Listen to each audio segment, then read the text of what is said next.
Beaucoup ont entendu le début de son long cri glaçant, mais peu en ont entendu la fin. Bonjour à tous et à toutes et bienvenue dans la tour de commandement, l'endroit où on adore parler du commandeur. Et c'est toujours Eonim ou Thibaut, comme vous préférez, qui est ici pour vous parler du commandeur 2019, encore une fois bien sûr. Et on recommence encore une fois avec un flavor text, un texte d'ambiance d'une des cartes de Magic, j'espère que vous aurez trouvé. Oui, c'est pas très joyeux, mais voilà. Beaucoup ont entendu le début de son long cri glaçant, mais peu en ont entendu la fin. La fin de quel cri glaçant ? De celui des joueurs qui parlent du commandeur 2019, bien sûr. Parce que ça gueule, mais on va en parler aujourd'hui. Avant toute chose, je tiens à vous rappeler plusieurs choses. C'est que, déjà, la table de commandement, notre partie de commandeur filmée, commentée, elle est sortie, voilà, ça fait déjà une petite semaine bientôt. Et je vous avoue que vous êtes plutôt nombreux à avoir suivi cet épisode, et vous avez été nombreux aussi à nous dire que c'était génial et tout, à nous proposer des améliorations pour la suite, à proposer éventuellement de venir aussi pour l'épisode. Donc je vous invite à aller le regarder, ça déchire, et les gens apparemment, si les gens aiment bien, écoutez, suivez-les quoi. Il y a vraiment du monde qui est allé la voir, donc bon. Ensuite, on a également un Discord qui est ouvert maintenant pour la tour de commandement où on parle du commandeur, il y a pas mal de gens dessus, on est une petite quarantaine maintenant, et je vous mets le lien dans la description, comme ça vous pourrez nous rejoindre, et puis parler avec nous, avec d'autres joueurs, voilà, éventuellement aussi m'avoir à l'audio, puisque je passe pas mal de temps dessus également, donc voilà, bon, écoutez, comme ça on se fait plaisir, on se retrouve dans un même endroit pour parler de notre format préféré. Vous pouvez aussi nous retrouver sur les réseaux sociaux, Facebook et Twitter. La tour de commandement sur Facebook, c'est @tour de commandement. Et sur Twitter, @tourdecom avec 2 M. Et notre adresse mail pour nous adresser des decks mentors, des idées pour les deck tech, ou aussi des decks challenge, pour faire en sorte d'avoir un challenge. Je vais m'en imposer quelques-uns d'ailleurs avec le commandeur 2019, mais je vous en parlerai plus tard, bien sûr, vous allez être patient pour ça. Notre adresse mail, c'est tourdecommandement@gmail.com. Et vous pouvez me retrouver moi, Thibaut ou Eonim, sur Twitter, @eronimfr, et sur Facebook, @eronimtoutcourt. Voilà. N'oubliez pas aussi de vous abonner, de liker la vidéo, de la partager, de la commenter. J'ai à peu près tout dit, voilà. Bon, si vous avez votre avis également sur le commandeur 2019, et également le sujet dont on va parler aujourd'hui, du coup, puisque aujourd'hui, on va parler de la valeur de ce commandeur 2019. Alors, la valeur de quel point de vue ? De plein de points de vue différents, en fait. Parce que, je vous avoue que, de mon côté, au niveau des joueurs avec qui je joue, au niveau de la communauté sur le net que je suis, ça râle beaucoup actuellement autour du commandeur 2019. Ça râle beaucoup pour plusieurs raisons, et on va essayer d'en parler un petit peu. Ça râle déjà pour une raison très basique, celle que les joueurs aiment invoquer le plus possible, c'est le retour sur investissement. Oui, parce qu'actuellement, un deck commandeur 2019 vous coûtera à peu près 40€, sauf si vous allez chercher sur le net, et encore avec les frais de port, vous arrivez à peu près au même prix. Donc, la plupart des gens râlent sur le fait déjà que le prix a été augmenté. Bon, voilà, avant il coûtait entre 30 et 35€ chacun, et maintenant ils sont passés à 40€ environ. Donc bon, je pense que c'est une augmentation minime, mine de rien. Et de l'autre côté, il y a aussi autre chose, c'est que les gens du coup demandent les rééditions, la valeur, la cote, tout ça. Pourquoi est-ce qu'on n'a pas des bonnes rééditions ? Pourquoi est-ce qu'on n'a pas des rééditions qui coûtent cher ? Et on va devoir en parler ici, parce qu'actuellement je suis sur Card Market, là j'ai la liste sous les yeux des cartes de l'extension Commandeur 2018. Évidemment, les plus chères ce sont avant tout les nouvelles cartes, puisque elles ne sont éditées que dans ces decks-là, et donc pour le moment elles ne sont pas disponibles autrement. Et ensuite on tombe sur la première réédition, qui est la première édition la plus chère bien sûr, qui est Get, Seigneur du Caveau. Et Get, c'est pas non plus une carte géniale, quoi, elle est à 3€ actuellement. Il y a d'autres cartes qui reviennent ensuite, qui sont en dessous de 3€, voilà. Ça diminue un petit peu au fur et à mesure. Les Planeswalkers qui sont réédités, voilà, la Dynamotran, etc. Et puis on arrive jusqu'à Sol Ring à 1,50€, et il y en a encore en dessous, bien sûr. Mais ça chute assez vite, en fait. Et la cote des decks, alors je ne l'ai pas calculé, bien sûr. Je n'ai pas calculé la cote de chaque deck vis-à-vis des cotes minimales de Card Market, parce que bon, ça prend du temps, déjà, vu qu'il y a quand même 100 cartes dans chaque deck. Donc voilà, c'est quelque chose que on peut invoquer, que les joueurs anciens, un petit peu, ceux qui investissent dans Magic, qui veulent acheter un produit pour avoir un retour sur investissement, ce qui est globalement, je veux dire, une grosse bêtise, il faut le dire à un moment ou à un autre, parce que espérer avoir un retour sur investissement de la part d'un produit même fixe, c'est pas un bon choix, quoi. Je veux dire, les designers chez Magic ne s'amusent pas à rééditer des grosses cartes, sachant que derrière, ils savent très bien qu'il y a des joueurs il y a beaucoup de joueurs qui ont investi dans ces cartes-là et qui veulent pas forcément voir la cote s'effondrer. Et du coup, faire en sorte de rééditer des très grosses cartes qui vont du coup être beaucoup trop chères et qui du coup vont perdre en cote. Et ça, c'est un risque de perdre la confiance en fait des joueurs. C'est un petit peu une restriction qui se met depuis que la reserved list existe. Alors donc du coup, ça veut pas dire que certaines cartes ne vont jamais être éditées, ça veut dire qu'elles vont être éditées dans des conditions très spéciales. Et que du coup, bah voilà, on verra ce que ça donne. Ce que ça donne à ces moments-là, mais on évite de faire trop de bonnes cartes au même endroit. Alors après, est-ce que ça justifie le fait que les cotes sont pas énormes ? Non, parce que du coup, avoir des cotes meilleures, ça serait peut-être intéressant. Mais avant toute chose, je pense que avant de parler de la cote, avant de parler du prix, il y a beaucoup d'autres points en fait qu'il faut explorer. Le premier point, je pense, c'est que, avant tout, à qui va s'adresser un deck Commander préconstruit ? Est-ce que ça va s'adresser aux anciens joueurs ? Est-ce que les anciens joueurs, ils vont venir et ils vont dire « Je prends le deck, je joue tel quel, je rajoute une ou deux cartes, et puis voilà. » Non. Les anciens joueurs, ce qu'ils vont faire, c'est qu'ils vont prendre le deck, ils vont le déconstruire, ils vont prendre quelques cartes dedans, et ils vont faire un nouveau deck. Ou alors ils vont le rajouter dans un deck qu'ils ont déjà. Et je vais vous dire tout de suite, moi c'est quelque chose que je risque de faire aussi. Parce que voilà, j'ai déjà une expérience, j'ai déjà beaucoup de decks Commander, et du coup, je vais pas m'amuser à dire « Ouais, je vais jouer un préconstruit pour jouer un préconstruit. » Je préfère avoir mes propres synergies, avoir mes propres mes petites mini combos efficaces ou des trucs un peu bancals éventuellement, voilà, mais je veux monter le deck comme j'ai envie. Et je pense qu'en tant qu'ancien joueur, notre priorité, notre envie, c'est de faire en sorte de construire du deck nous-mêmes. Même si on peut se baser sur un commandant qui est édité dans cette édition-là, eh ben on se retrouve avec finalement une envie de faire le deck nous-mêmes en nous inspirant éventuellement de quelques cartes qui sont présentes dans ces decks, des rééditions qu'on avait éventuellement besoin pour faire ces decks-là, parce qu'il y en a quand même pas mal qui sont intéressantes pour les commandants en question. Donc, voilà, je pense qu'on est dans cette logique-là à un moment où le but c'est pas de faire en sorte d'avoir des decks qui sont agréables pour les anciens joueurs, qui vont pouvoir les prendre en main et dire « Ouais, c'est de la balle et tout, ça défonce tout ». Non, le but c'est de faire en sorte d'avoir des decks qui sont stables pour les nouveaux joueurs. Est-ce que c'est le cas ? Oui et non. Alors, pourquoi oui et non ? Si vous avez écouté mes analyses de Commander 2019, je pense que vous serez déjà un petit peu sur la piste de pourquoi est-ce que je donne cette réponse-là. Parce que on a dans le deck, enfin dans les 4 decks proposés, on a en fait différents archétypes qui sont plus ou moins abordables pour les nouveaux joueurs. On a déjà l'archétype folie, l'archétype mu, qui sont des archétypes très sélectifs. Je veux dire que les decks Commander qui jouent ces archétypes-là, ils n'existaient pas en fait auparavant.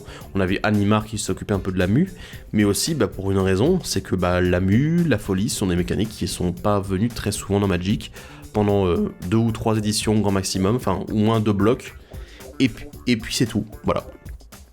Donc, le fait d'avoir ces rééditions, ces cartes-là qui se basent sur des mécaniques bien précises, parce que voilà, Agneux et Cadena fonctionnent autour de ça, exactement de ces mécaniques-là, du coup c'est un peu plus compliqué, voilà. Ensuite à côté on a le deck flashback, je vais mettre des grosses guillemets parce qu'en fait finalement il se base sur tous les sorts qui sont relancés depuis le cimetière, du coup ce qui invite également les joueurs à utiliser leurs cartes des guildes de Ravnica avec relancer, les anciens joueurs à utiliser des cartes avec le pistage, les joueurs récents aussi avec les cartes d'Amonkhet, voilà, donc on est vraiment sur, bon, là on a un deck un peu plus abordable autour des sorts non créatures, voilà aussi avec les commandants alternatifs qui sont proposés. Et ensuite, on a le deck tout simplement peuplé, jetons. Ça, c'est une mécanique quand même très courante, je veux dire, qu'on retrouve dans tous les sets. Enfin, mécanique, je sais même pas si on pourrait appeler ça une mécanique. C'est un élément récurrent du jeu. Et du coup, ça devient un peu plus abordable pour ces joueurs-là. Donc, on a des decks qui sont plus axés vers les anciens joueurs, avec des mécaniques parfois intéressantes et des commandants très pertinents. Et de l'autre côté, des decks qui sont axés plus autour des nouveaux joueurs. Donc, on a un peu un 50-50, ça c'est intéressant. Autre chose de manière très factuelle, un deck Commander coûte cher. Alors je parle pas du deck Commander préconstruit, je parle de construire son propre deck Commander. Entre la mana base, entre les différentes cartes qui sont, on va dire, des incontournables et du coup qui ont une certaine cote, et ensuite du coup les gros spoilers qui vont faire en sorte d'avoir un deck qui tourne bien, avec des synergies, des combos éventuellement, je veux dire, pour monter un deck qui est assez optimisé déjà, on passe facilement la barre des 100 €, voire même plus, beaucoup plus, parfois même les 200. Je vous invite d'ailleurs un petit challenge comme ça. Prenez vos decks Commander, allez regarder la cote minimale de chacune des cartes sur Card Market. vous allez vérifier cette cote-là, vous faites un petit total, vous mettez votre commandant, l'archétype en question, et ensuite vous mettez la cote. Franchement, je pense que vous allez tomber un peu sur le cul, parce qu'actuellement, là, on propose quand même des decks préconstruits commandeurs à 40€, et qui sont jouables, qui sont bons, sans être exceptionnels non plus, sans être très optimisés, mais qui, avec quelques cartes, que d'ailleurs, vous, anciens joueurs, vous pourriez très bien donner à vous, nouveaux joueurs, voilà, puisque je sais qu'il y a les deux qui m'écoutent, on pourrait très bien avoir des decks qui sont très bons pour des nouveaux joueurs, alors que, bah voilà, on part sur des mécaniques qui à la base peuvent être un petit peu bancales ou un petit peu complexes à aborder pour ces joueurs-là. Et tout ça pour la modique somme de 40€, plus quelques cartes à acheter éventuellement, donc voilà, je veux dire, pour 20€ de plus, vous aurez peut-être tout ce qu'il vous faut pour votre deck, voilà. Donc, ouais, je pense que là, au niveau de la value, qui n'est pas une value purement monétaire, au niveau de la valeur que ça peut apporter aux joueurs, au niveau des nouvelles cartes, parce que bon, les nouvelles cartes, c'est quand même aussi l'intérêt principal d'acheter ces decks-là en particulier, je veux dire, on a une valeur qui est assez intéressante. Déjà une valeur séparée entre les nouveaux joueurs et les anciens joueurs, du coup qui peuvent s'y retrouver avec des commandants qui s'adressent plus à l'un ou à l'autre, avec des decks qui, mine de rien, ont déjà des bonnes cartes pour les mécaniques qu'ils proposent, donc voilà, ça c'est une bonne chose aussi, et toujours un prix abordable à 40€. Je veux dire, enfin, personnellement, je vois pas vraiment la grosse différence entre les decks à 30-35€ auparavant et les decks à 40€ maintenant.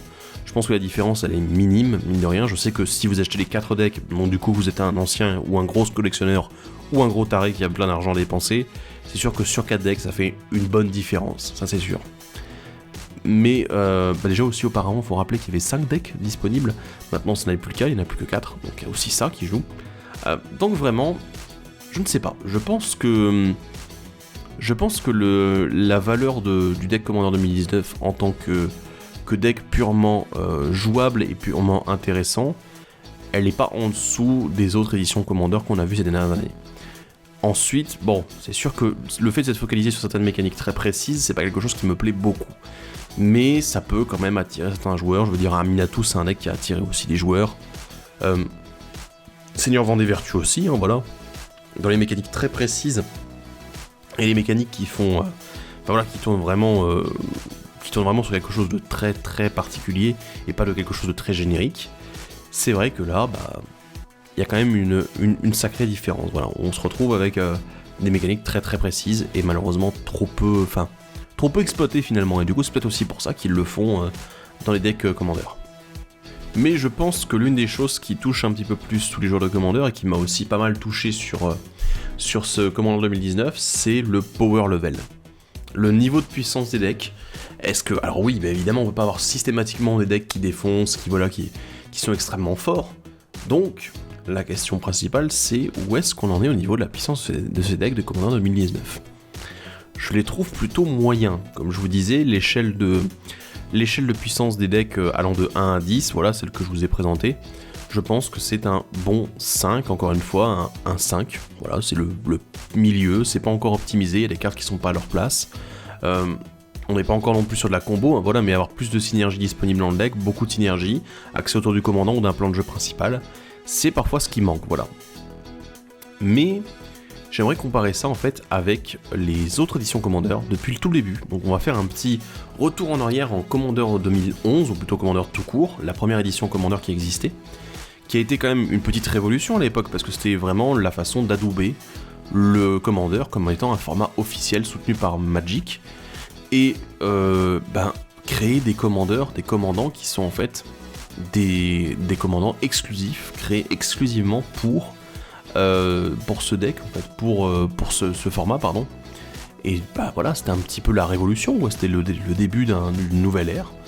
Et bah on va en parler un petit peu, parce que le Commander 2011, en fait, il a mis la barre assez haute, mine de rien. On avait plusieurs decks, on avait le deck de Zedruu, le deck de Kalia, on avait le deck de Riku, on y en avait le deck de Gavé et le deck de Renéoplasme. Alors il y en a certainement certains qui vous parlent moins. Zedruu, je pense que ça vous parle un petit peu, parce que bon, c'est un deck un petit peu groupe hug, où on file des cartes un peu mauvaises des fois aux adversaires pour faire en sorte d'en tirer un avantage, donc bon, c'était le deck un petit peu intéressant et plutôt sympathique.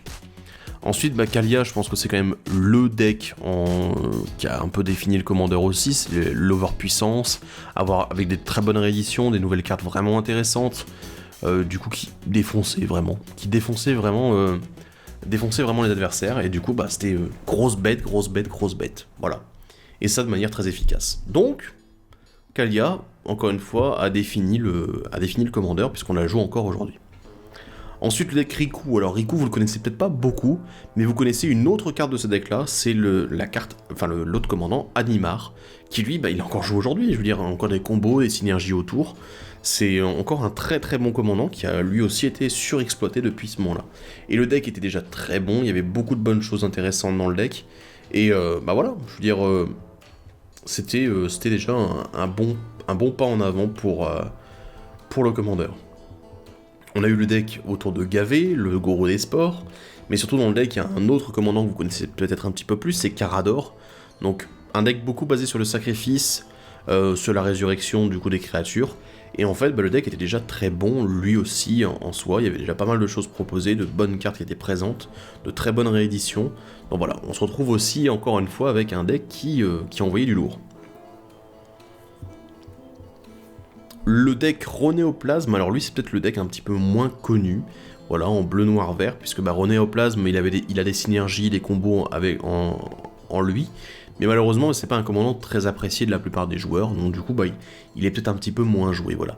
Mais le deck propose aussi pas mal de rééditions, encore une fois, de très bonnes rééditions, de très bons fixings, parce que je l'ai pas dit, mais tous les decks du Commander 2011 avaient un fixing de taré, avec tous les cachets des couleurs, différents cailloux, etc.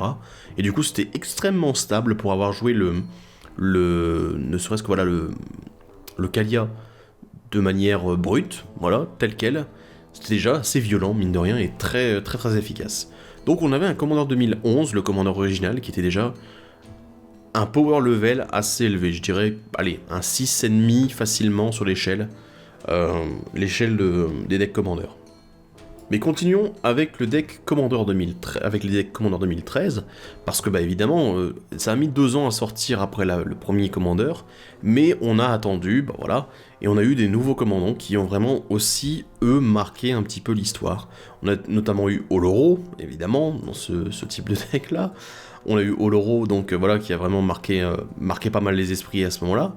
On a eu Marat aussi, très très bien, très bon commandant, qui est encore joué aujourd'hui. On a eu Proche, alors lui, niveau combo aujourd'hui, c'est quand même l'un des champions. Donc voilà, ça montre un petit peu aussi la puissance de ces commandants-là. Geleva, alors Geleva, c'est pas la plus connue, parce que c'est le commandant alternatif qui est dans le deck, c'est Nekuzar, qui est le plus connu. Et ensuite on a Terevi, avec, on avait Rubinia Chante-Lame en plus dedans, et Rune. Donc là, on est vraiment sur des decks, en fait, dans lesquels on avait déjà des commandants qui dépotaient. Et en plus, le fixing, encore une fois, très bien. Des bonnes synergies proposées, parce que bon, on a eu des commandants à combo dedans. Voilà, Nekuzar, très bonne synergie, Terevi combo, Proche combo, Oloro très chiant, Marat de très bonne synergie aussi. Et le truc c'est que dedans, dans les decks déjà, il y avait déjà des bonnes synergies qui étaient présentes, de très bonnes synergies même avec des bonnes rééditions. Alors on va continuer avec le Commander 2014, et là c'est le moment où moi personnellement en fait j'ai commencé le Commander à fond. Voilà, donc Commander 2014, et j'ai commencé tranquillement plutôt, pas à fond, c'est le Commander 2015 où j'ai commencé vraiment à fond. Et en fait, Commander 2014, ça a été mes premiers decks Commander, mes premiers tests avec les decks tels quels. Et il y a une différence de niveau qui s'est un petit peu imposée dans ces Commanders-là. Et c'est dommage. C'est assez dommage. Donc là, je vais vous parler plus d'expérience que vraiment de l'analyse pure. On avait le deck mono blanc autour de Nahiri. Alors du coup, c'était déjà... Ah oui, il faut quand même le préciser, c'est la première fois qu'on avait des commandeurs monocolores, parce que voilà, on avait eu les tricolores les 2 années précédentes, les 2 éditions précédentes, pardon, et en plus derrière, on avait des commandants Planeswalker, et c'était la nouveauté aussi, puisqu'ils pouvaient être commandants, c'était vraiment très très intéressant, et innovant, voilà, c'était une nouveauté, et on était plutôt contents à cette époque-là. Du coup, on a eu le deck mono blanc Nahiri avec les équipements, Nahiri elle-même qui était quand même déjà une bonne créature, avec d'autres commandants intéressants, des bons équipements, mais pas non plus les meilleurs, voilà, mais il y avait déjà de très bonnes choses, voilà, voilà, c'était un bon deck, voilà. Mais le power level était quand même déjà un petit peu inférieur avec ce qu'on avait vu les années précédentes. Ensuite, on avait le deck autour de Teferi. Teferi, alors bon, Teferi en lui-même était très bon, bien sûr, mais le deck manquait un petit peu de consistance parce que les commandants alternatifs, Geralf et Lorthos, étaient très différents en fait. On avait vraiment, on était sur un deck qui, c'était de la value, mais il y avait aussi des grosses bêtes, il y avait aussi du contrôle. On était là, ouais, c'est intéressant, mais en fait, le deck n'avait pas l'air d'aller quelque part en fait. Voilà. Donc c'était peut-être l'un des moins bons au niveau gameplay, mais aussi un deck qui proposait pas mal de bonnes rééditions. Et donc, voilà, c'était une très bonne chose. Donc, un deck plutôt bon, mais qui manquait un petit peu de, voilà, un petit peu de fil conducteur. Le deck noir, c'était un petit peu pareil autour de Omnixilis. C'était vraiment un deck qui était un petit peu... il y avait un peu de sacrifice, il y avait du gain, de la perte de points de vie pour piocher, tout ça. Des éphémères rituels pour gérer les bêtes. Vraiment, de l'anti-bête, de la pioche, des bonnes cartes, mais... ça manquait un petit peu de consistance aussi, ça manquait de quelque chose de réellement efficace dans le deck. C'est des fois comme ça, il y a des moments en fait où on cherche un petit peu qu'est-ce qui fonctionne pas, et on n'arrive pas toujours à le trouver. Mais là c'est un petit peu la même chose, c'est qu'il y avait pas mal de choses proposées dans ce deck, mais finalement c'était juste un deck mono noir good stuff. Donc il y avait du bon matériel, mais le deck en lui-même, il était juste bon en fait, mais bon, voilà.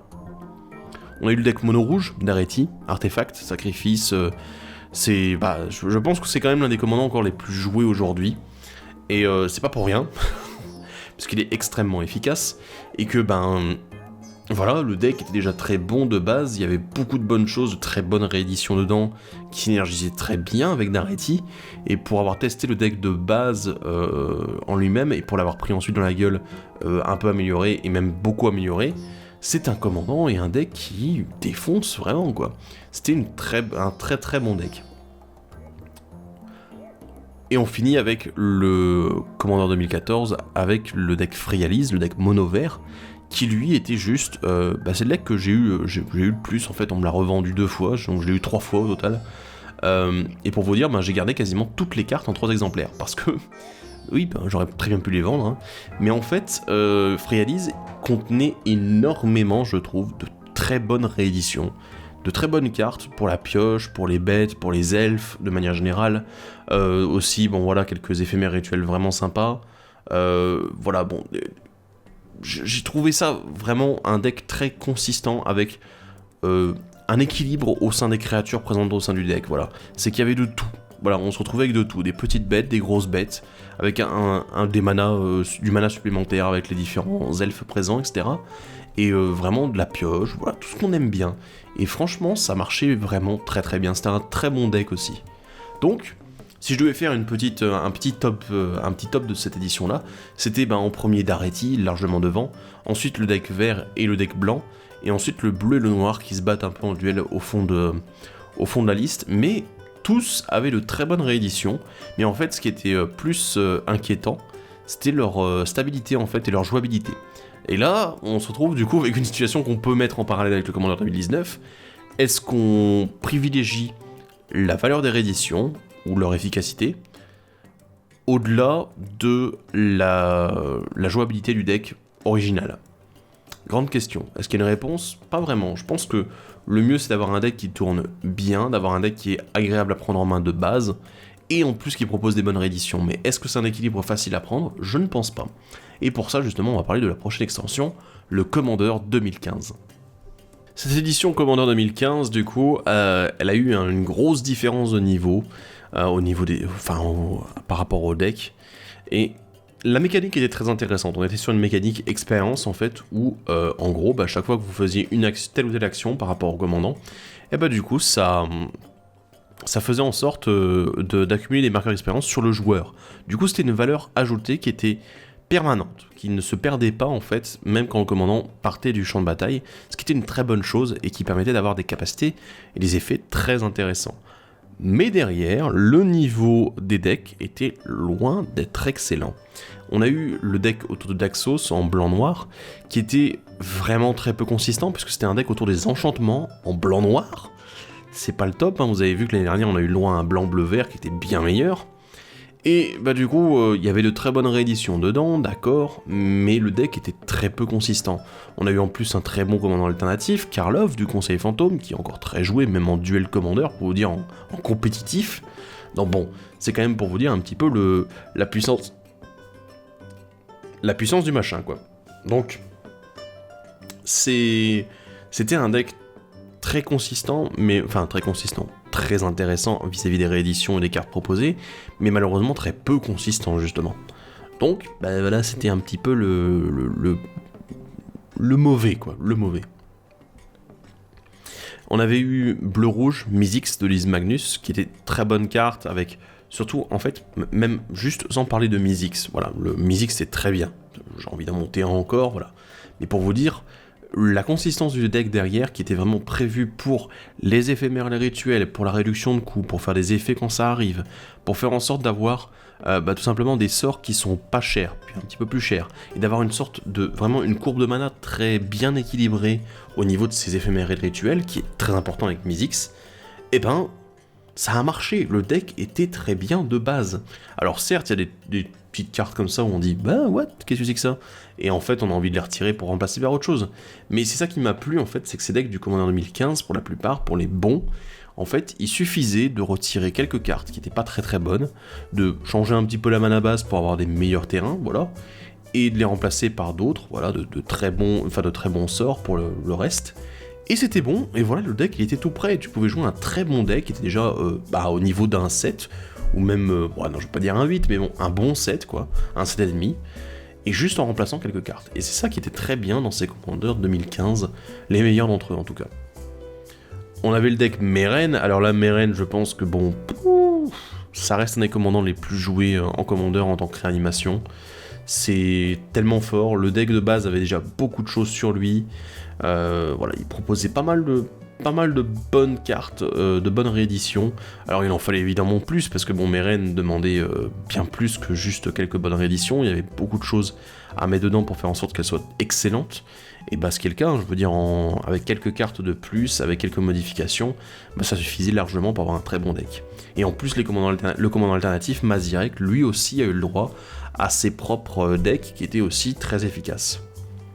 Le deck blanc-rouge, lui, était un petit peu plus bancal, disons qu'il y a eu de très bonnes rééditions dans le deck, des éditions bien attendues, voilà l'incubateur d'Urza par exemple, je le vois dans la liste, il est très intéressant, et en fait on s'est retrouvé avec des cartes qui étaient très chères malheureusement, et c'est un petit peu dommage, voilà, c'était un petit peu le risque en prenant le contre-pied en fait du blanc-rouge en jouant des grosses bêtes. Mais en soi, il y avait déjà de très bonnes cartes, de très bonne synergie, et en fait, en équilibrant un petit peu le deck, c'était largement suffisant pour le rendre bon, voilà. Et le dernier deck, c'était Ezuri en bleu-vert, deck marqueur +1/+1 avec de la prolifération, et je vous avoue que, personnellement, je joue Ezuri, voilà, je joue cette version, enfin ce deck-là, et en fait, j'ai pris le commandant, j'ai pris une grosse majorité des cartes du deck, et j'ai rajouté mes petites cartes à côté en plus, mes bonnes cartes qui font des bons effets avec, et c'est parti. Et voilà, la grande majorité du deck, en fait, elle était déjà bien bonne pour prendre le deck en main et faire en sorte de le modifier et avoir un très bon deck. Donc voilà, vraiment encore une fois, bah voilà, entre Ezuri, Mizzix et Meren, on s'est retrouvé encore une fois avec de très bons decks, et avec deux un peu plus à la traîne, un qui était vraiment très mauvais, enfin très mauvaisement, non très mal orienté, on va dire plutôt, c'est plus français, très mal orienté, très mal construit, et un autre qui était un petit peu original, voilà, tout simplement. Si on continue avec le Commander 2016, alors Commander 2016, ça a été les 4 couleurs. Là, c'était un challenge. J'avoue que Wizards nous a un peu impressionnés. Cette édition-là, je pense, ça a été une des plus extravagantes, je pourrais dire, parce que les commandants proposés avaient vraiment des mécaniques faciles à prendre en main. Enfin, faciles à prendre en main, je ne vais peut-être pas dire ça non plus, mais disons, c'était des mécaniques assez générales. On avait Idris avec la cascade, vraiment 4 couleurs sans le blanc, du coup. Il y avait de très bonnes cartes dedans, de très bonnes nouvelles cartes aussi proposées, de très bonnes rééditions, et c'était vraiment génial en fait de voir ce deck-là qui faisait de la cascade alors que le deck n'était pas obligé d'en faire derrière. Il y avait de très bons choix au niveau des cartes, et le deck était très consistant de base, et en fait, il y a eu tellement de moyens de monter ce deck derrière avec ce commandant-là, que du coup, j'en ai vu beaucoup de listes différentes. On a eu le deck autour de Saskia, qui était celle sans le bleu.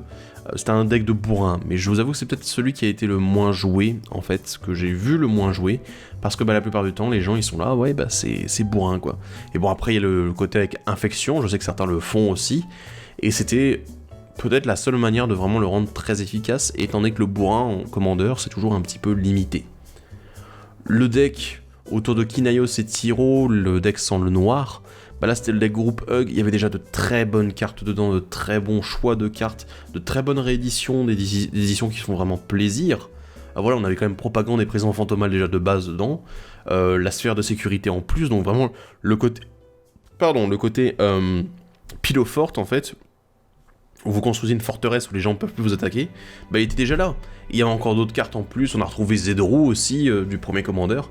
Vraiment, il y avait pas mal de choses intéressantes. Voilà, donc vraiment très très bon deck à ce moment-là. On avait le deck d'Adraxa, je pense que là, le deck sans le rouge, c'est... Écoutez, c'est le commandant le plus populaire qui existe. Celui qui a le plus de decks enregistrés sur EDH Rec encore aujourd'hui. Ça fait 3 ans.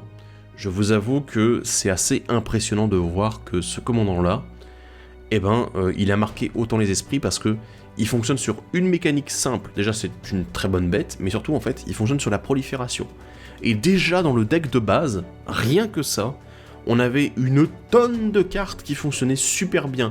Quasiment toutes, en fait. Je regarde la liste et je suis là, c'est fou. Quasiment toutes les cartes du deck fonctionnaient avec les marqueurs +1/+1, avec des marqueurs peu importe. Et il y avait vraiment peu de cartes en fait qui ne fonctionnaient pas avec, et même ce peu de cartes qui ne fonctionnaient pas avec Atraxa, en fait c'était des bonnes cartes au cours. Et les nouvelles cartes proposées, elles étaient bien aussi. Et vraiment, j'ai été impressionné par ce deck qui était consistant du début à la fin, et qui fonctionnait déjà de base très bien avec son commandant. Je veux dire, un nouveau joueur pouvait jouer Atraxa, le deck Atraxa de base, et c'était déjà super quoi. Il avait déjà un très bon deck qui valait déjà un set de base. Et ouais, du coup l'histoire a raconté la suite quoi, voilà. Hein. C'est que le deck, il a continué à être amélioré, il y a eu plein de plans différents mis en place, et que voilà, c'est un très bon commandant, c'est une très bonne base de deck. Et ensuite on a eu le deck Breya, donc sans le vert, qui était basé autour des artefacts, et lui aussi un très bon commandant, très bien buildé, avec déjà de très bonnes cartes dedans. Je veux dire, la plupart des joueurs pouvaient garder les 3 quarts des cartes et juste changer quelques-unes pour avoir de la bonne synergie. Et voilà, on se retrouve encore une fois avec un deck très consistant, très bon et très efficace. Qui plus est, en plus, ces decks du Commander 2016, ils avaient quand même plusieurs avantages. C'était déjà les commandants partenaires, donc du coup ça veut dire qu'on a eu notre lot de nouveaux commandants qui faisaient des nouvelles combinaisons, et du coup des plans supplémentaires à développer à partir de ces commandants-là, ce qui était génial, parce que du coup on se retrouvait avec non pas juste un plan de jeu pour le deck, mais en fait plein de mini plans de jeu qu'on pouvait monter, alors certes pas forcément avec les cartes du deck, mais avec nos cartes à côté, et du coup on nous proposait ces nouveaux commandants qui étaient vraiment intéressants. Et derrière, la mana base sur tous les decks, elle était géniale. Je veux dire, on est dans un deck 4 couleurs, c'est dur de faire sa base de mana, et ils nous ont tout donné, du début à la fin. Ils nous ont donné tous les terrains spéciaux qu'ils pouvaient donner, des terrains rares, des terrains qu'on n'avait pas revus depuis un petit moment, des bons terrains franchement, et ça a fait le café. Donc, Commander 2016, probablement l'une des meilleures extensions Commander, avec le 2015, et avec les premiers, les originaux, mais en tout cas celui-là il a vraiment déchiré. Et ensuite on passe au Commander 2017. Et là, on va parler d'autre chose, parce que on est passé à 4 decks à la place de 5. C'était risqué. Est-ce que ça a payé ? Disons que le fait est que les joueurs n'ayant plus à dépenser de l'argent pour 5 decks, mais juste pour 4, du coup on a eu l'augmentation des prix aussi, donc voilà, ça a été compliqué. Et le fait de retourner vers du tribal, c'était intéressant, parce que du coup on n'avait pas eu beaucoup de tribaux, on avait eu le deck Kalia, on avait eu le deck autour de... mince, ça y est, j'arrive plus à retenir. Ah mince. Ah, on a eu le deck autour des anges, des géants, avec Kalemné, dans le Commander 2015.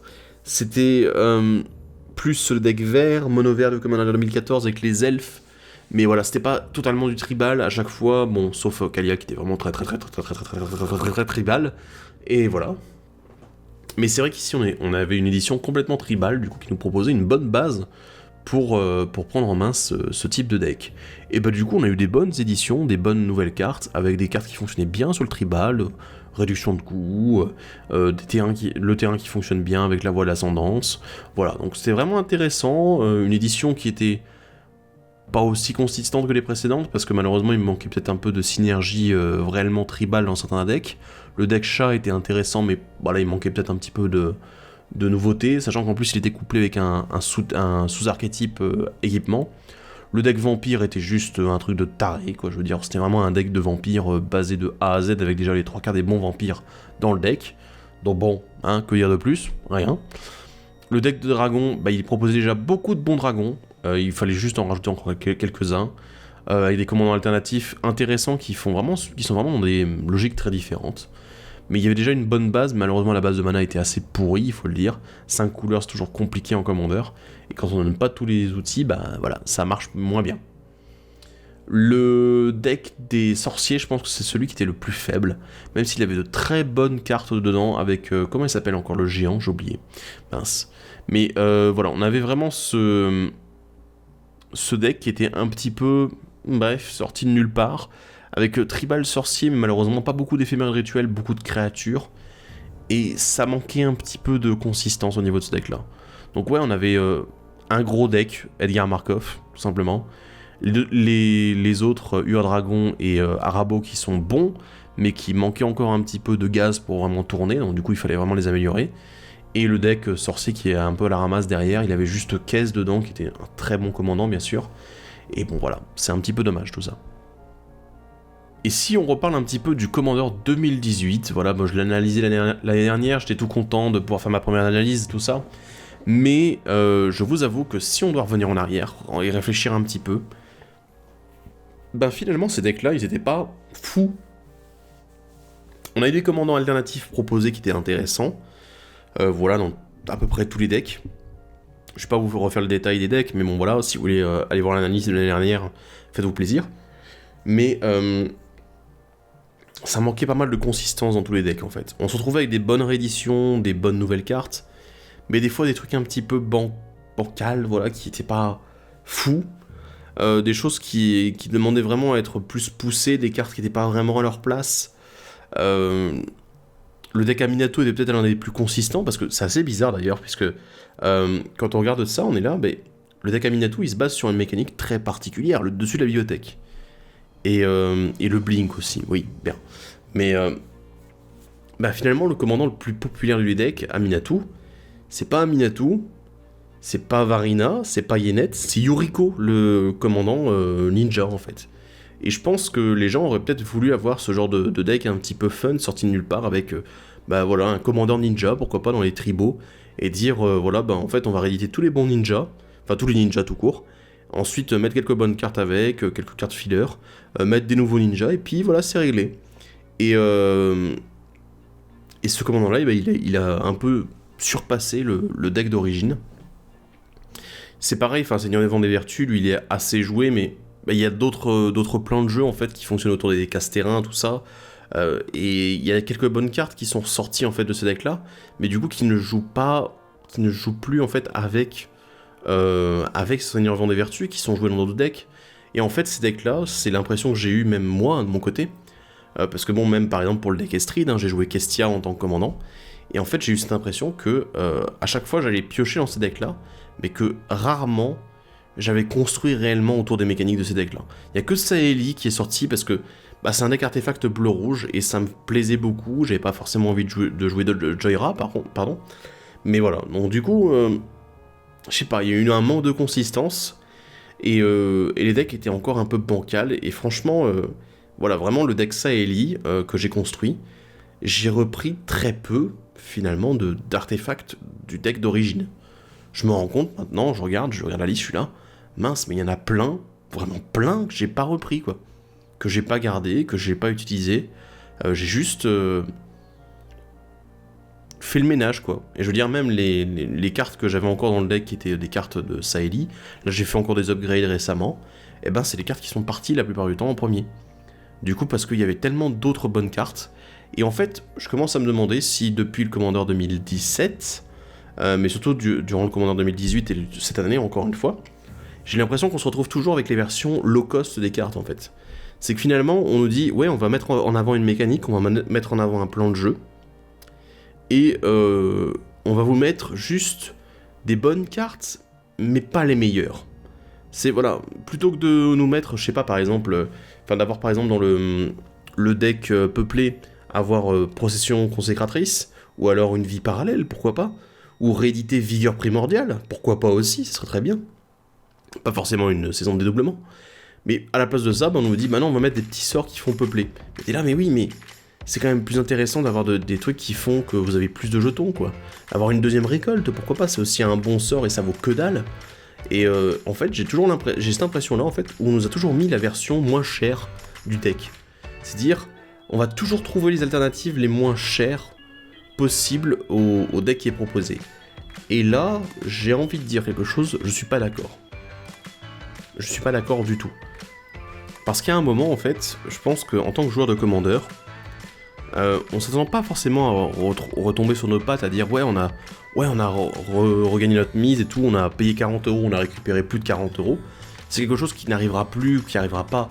Mais le problème c'est que avoir l'impression de toujours se faire avoir et de pas avoir une bonne carte dedans qui est vraiment jouée partout, qui est jouable dans pas mal de decks, qui fonctionne bien avec le reste, avec les decks qui sont dans la même logique, et ben j'ai l'impression qu'on a l'impression de se faire avoir en fait.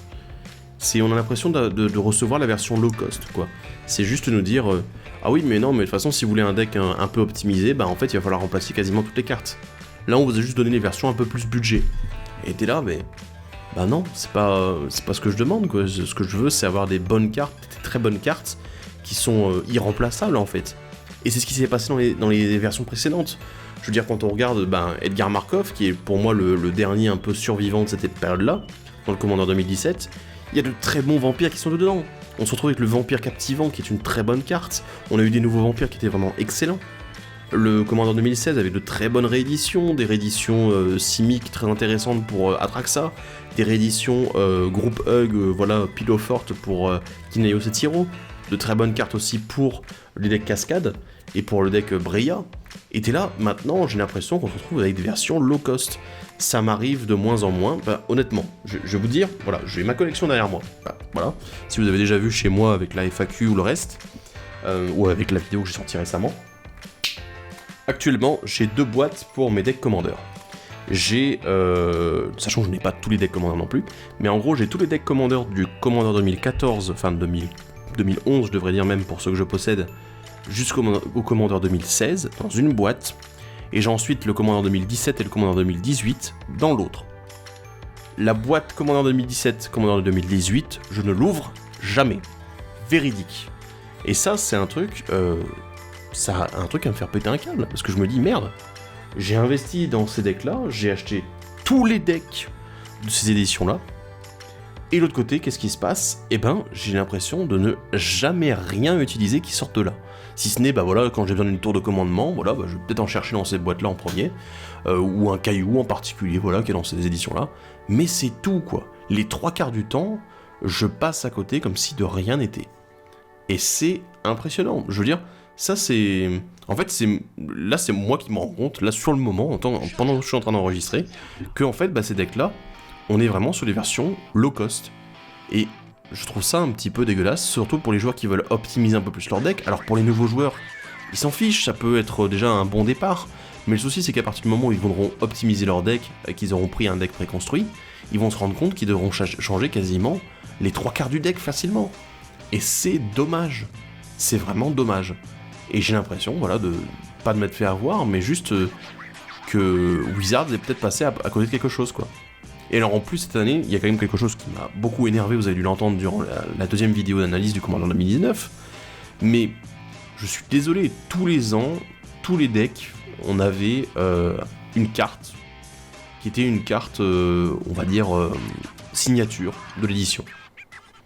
Là, l'année dernière, c'était la Forge des Héros, pas une carte très jouée, un terrain qui booste votre commandant, Planeswalker ou créature le tour où il est arrivé, à partir du moment où vous l'utilisez le tour où il est arrivé, c'est intéressant, mais c'est pas non plus exceptionnel. Et les années précédentes, on a eu des cartes qui réduisaient le coût des sorts du type choisi, avec le petit effet d'une pioche supplémentaire du coup avec le dessus de la bibliothèque. On a eu la voie de l'ascendance, un terrain très intéressant. Et en fait, là, cette année,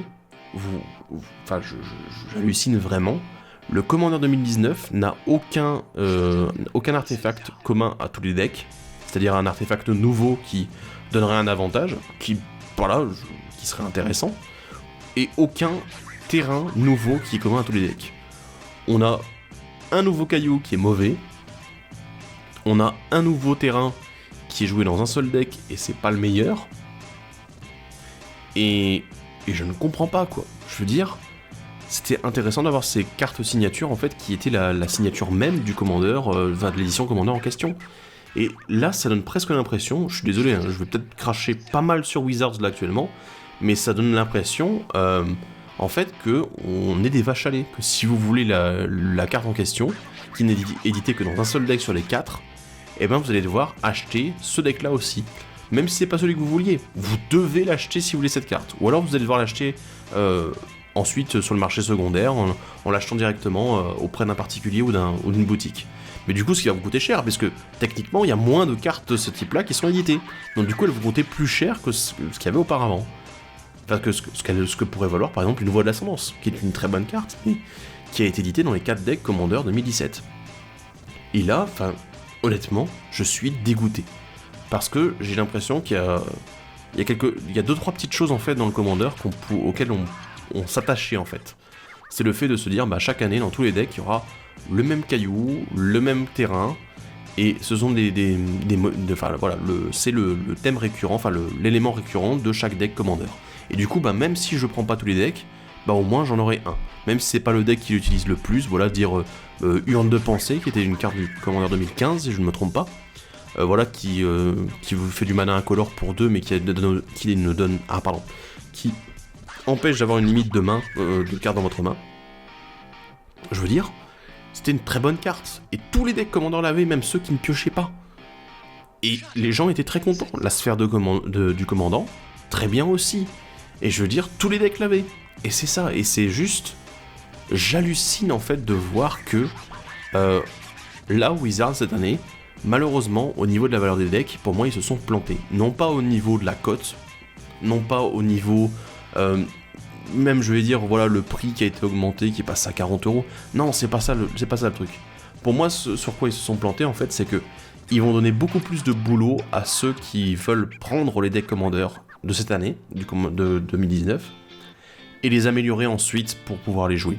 Et pour qu'ils soient vraiment optimisés, pas encore en combo, mais juste qu'ils soient vraiment très bons, et qu'ils puissent jouer avec un groupe de jeu qui est un peu plus avancé, avec des joueurs plus anciens, etc. Et pour les anciens joueurs qui vont acheter ces decks-là, dont moi d'ailleurs, parce que je les ai précommandés, c'est bon, je les achète, parce que je pense qu'il y a des cartes qui vont m'être utiles dedans, mais justement c'est plus pour construire autour, c'est juste pour avoir les cartes, pour récupérer quelques rééditions intéressantes qui sont sympas, pour récupérer les commandants, pour récupérer les nouvelles cartes, et c'est tout. Je ne vais probablement pas jouer, ou très peu, construire autour de ces commandants-là, ce qui est fou, parce que j'aime bien ce qu'ils ont proposé cette année, j'aime bien les mécaniques qu'ils ont mis en avant, mais le problème c'est que ça ne m'attire pas. J'aime, mais ça ne m'attire pas, ça ne me donne pas envie. Et la façon dont les decks sont constitués ne me donne pas envie non plus. Il y a de bonnes rééditions, je pense aussi, mais c'est un petit peu là le paradoxe de ce Commander 2019, c'est que, en ayant ciblé des mécaniques très particulières, comme la mue ou la folie, du coup, si tu le prends dans le contexte du deck, ce que j'ai fait la semaine dernière, les cartes, les rééditions proposées, elles sont très bien. Tu dis, ouais mince, mais les cartes avec la mue qui sont là, elles sont géniales. Oui, mais maintenant, juste le contexte. Le contexte du deck fait que la carte est très intéressante. Et ce sont des bonnes rééditions pour ce deck-là. Mais maintenant, la question que je me pose, c'est en dehors de ton deck mue, où est-ce que tu vas jouer ces cartes-là ? Et la réponse, c'est nulle part, quasiment nulle part pour la plupart des cartes. C'est pareil pour la folie. Personne n'ira jouer les cartes avec la folie en dehors du deck folie avec Agneux. Et derrière, les gens ils sont en train de se focaliser sur d'autres commandants. Ils sont en train de se focaliser sur Shen par exemple, sur Kirk, Crick, je sais plus comment elle s'appelle. J'oublie à chaque fois, j'ai écorché son nom la première fois. Et Et les gens sont déjà en train de réfléchir à ça parce que les mécaniques sont plus générales. C'est tu défausses des cartes, tu peux rejouer des créatures depuis ton cimetière, c'est de la réanimation pure. De l'autre côté, on a Crick qui va faire en sorte de réanimer des... Enfin, pas de réanimer des bêtes, mais de réduire les coûts, de faire en sorte d'avoir des réductions de coûts, de pouvoir payer des points de vie à la place.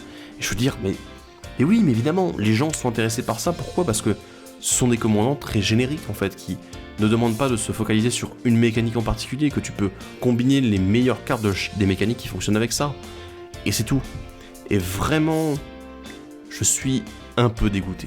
Je suis un peu dégoûté parce que j'ai l'impression que Wizards veut bien faire. Il y a une question de power level aussi qui a été très fort au début du Commander 2011, Commander 2013. Ça a été excellent. Le Commander 2014 a rabaissé un peu le niveau, le Commander 2015 et 2016 étaient très bons aussi, mais pas au même niveau que Commander 2011 et 2013 bien sûr.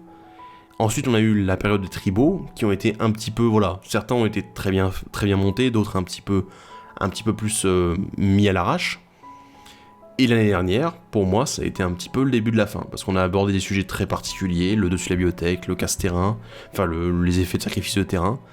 Et c'est pas des trucs qui sont beaucoup joués en commandeur, et en plus on avait déjà des commandants qui pouvaient fonctionner avec l'un comme avec l'autre. Donc, ouais, je suis un peu dégoûté.